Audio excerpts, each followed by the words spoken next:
పువ్వుల సూరిబాబు తెలుగు నాటక మరియు చలనచిత్ర రంగాల్లో ఒక లెజెండరీ గాయకుడు మరియు నటుడు. పద్యాలను తనదైన శైలిలో అద్భుతమైన రాగయుక్తంగా పాడటంలో ఆయన సిద్ధహస్తులు. ఆయన గురించి కొన్ని ముఖ్యమైన అంశాలు: నేపథ్యం మరియు కెరీర్.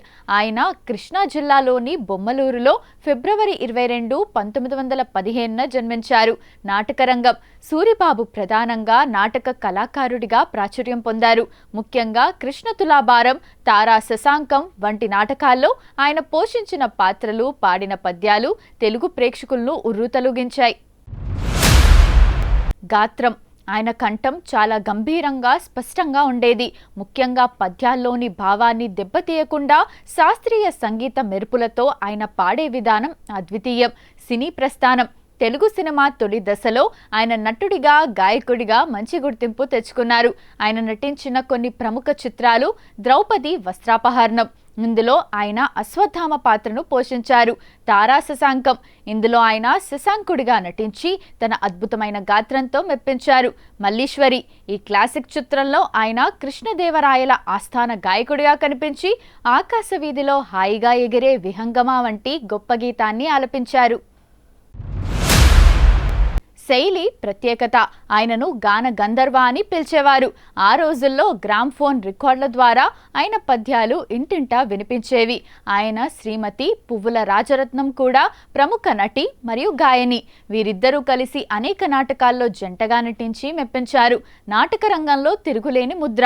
సూరిబాబు కేవలం నటుడే కాదు, నాటక రంగాన్ని ఒక ఊపు ఊపిన మహనీయుడు. రాయబారిగా శ్రీకృష్ణుడు. కురుక్షేత్రం నాటకంలో ఆయన శ్రీకృష్ణుడి పాత్ర పోషించేవారు. ఆయన పద్యాలు పాడుతుంటే ప్రేక్షకులు పరవశించిపోయేవారు. సహధర్మచారిణితో ప్రయాణం. ఆయన భార్య పువ్వుల రాజరత్నం కూడా గొప్ప నటి. వీరిద్దరూ కలిసి కృష్ణ తులాభారం నాటకాన్ని వేలాది ప్రదర్శనలు ఇచ్చారు. ఆ రోజుల్లో వీరిద్దరి జంటకు ఉన్న క్రేజ్ వర్ణనాతీతం. మల్లీశ్వరిలో ఆకాశవీధి గీతం. తెలుగు సినిమా చరిత్రలో మల్లీశ్వరి ఒక అద్భుతం. అందులో సూరిబాబు చిన్నదే అయినా ఆయన పాడిన పాట చిరస్థాయిగా నిలిచిపోయింది. ఆ సినిమాలో ఆకాశవీధిలో హాయిగా ఎగిరే విహంగమ పాటను సాలూరి రాజేశ్వరరావు సంగీత దర్శకత్వంలో ఆయన అత్యంత మధురంగా ఆలపించారు. పువ్వుల సూరిబాబు గంభీరమైన కంఠానికి, భావయుక్తమైన గానానికి ఆ పాట ఒక మత్సుతునక. సొంత ప్రొడక్షన్ లలిత కళా ప్రొడక్షన్స్. ఆయన కేవలం కళాకారుడిగానే ఆగిపోకుండా కళ పట్ల ఉన్న మక్కువతో సినిమా నిర్మాణ రంగంలోకి కూడా అడుగుపెట్టారు. లలిత కళా ప్రొడక్షన్స్ బ్యానర్పై తారా శశాంకం వంటి సినిమాలను నిర్మించారు. నాటక రంగంలో సక్సెస్ అయిన కథలను వెండితెరపైకి తీసుకురావడంలో ఆయన కీలక పాత్ర పోషించారు. పద్య పఠనంలో ప్రత్యేక శైలి. తెలుగు నాటక పద్యానికి ఒక బాణీని ఏర్పరిచిన అతి కొద్ది మందిలో సూరిబాబు ఒకరు. ఆయన పద్యం చదువుతుంటే పదాల విరుపు, భావం స్పష్టంగా అర్థమయ్యేది. ఆయన గాత్రంలో ఒక రకమైన బేస్ మరియు గౌరవం ఉండేది. అందుకే ఆయనను గానకోకిల అని, గంధర్వ గాయకుడు అని పిలిచేవారు. గ్రామ్ఫోన్ రికార్డుల రారాజు. రేడియో మరియు టీవీలు లేని ఆ కాలంలో సూరిబాబు పద్యాలు గ్రామ్ఫోన్ రికార్డుల రూపంలో ప్రతి పల్లెటూరులోనూ వినిపించేవి. ముఖ్యంగా ఆయన పాడిన భారత పద్యాలు, తారా శశాంకం పద్యాలు ఆ రోజుల్లో రికార్డు స్థాయిలో అమ్ముడయ్యాయి. పద్య నాటక ప్రయోగశాల. సూరిబాబు కేవలం పద్యం పాడటమే కాదు, పద్యం ద్వారా భావోద్వేగాలను ఎలా పండించాలో ఒక పద్ధతిని సృష్టించారు. ఆయన రాగయుక్తమైన ఆలాపన కంటే భావయుక్తమైన పఠనానికే ఎక్కువ ప్రాధాన్యత ఇచ్చేవారు. ఆయన పాడే తీరును గమనిస్తే శ్రోతలకు కళ్ళు మూసుకున్నా ఆ పద్యంలోని సన్నివేశం కళ్ళకు కట్టినట్టు కనిపించేది. అందుకే ఆయనను పద్య నాటక రంగంలో ఒక ట్రెండ్ సెట్టర్ అంటారు. అద్భుతమైన నటుడు. గాయకుడిగా ఆయన ఎంతటి పేరు తెచ్చుకున్నారో నటుడిగా కూడా అంతే ప్రతిభ కనబర్చారు. ఆయన కేవలం కథానాయకుడి పాత్రలే కాదు, గంభీరమైన క్యారెక్టర్ రోల్స్లో కూడా జీవించేవారు.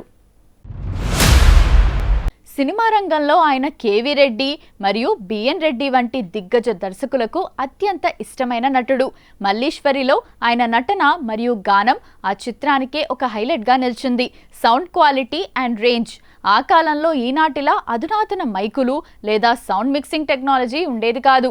సూరిబాబు కంఠం సహజంగానే చాలా హై పిచ్లో ఉండేది.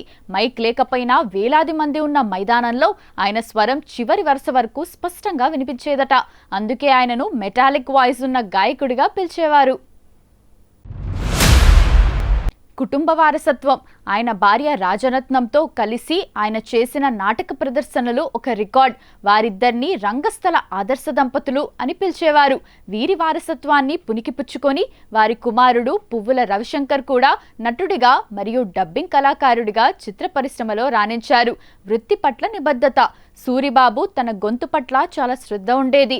పద్య నాటక ప్రదర్శన ఉన్న రోజుల్లో ఆయన చాలా నియమబద్ధంగా ఉండేవారు. ఆ గంభీరమైన స్వరం కోసం ఆయన నిత్యం సాధన చేసేవారట. నాటకాల్లో ఆయన స్టేజ్ ఎంట్రీ ఇస్తుంటేనే ప్రేక్షకులు ఈలలు కేకలతో థియేటర్లను మారుమోగించేవారట.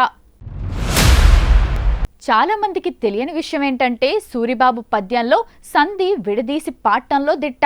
అంటే పద్యం అర్థం కాకుండా రాగాల మీద వెళ్లకుండా సామాన్య ప్రజలకు కూడా పద్యం అర్థమయ్యేలా స్పష్టమైన ఉచ్చారణతో పాడటం ఆయన ప్రత్యేకత.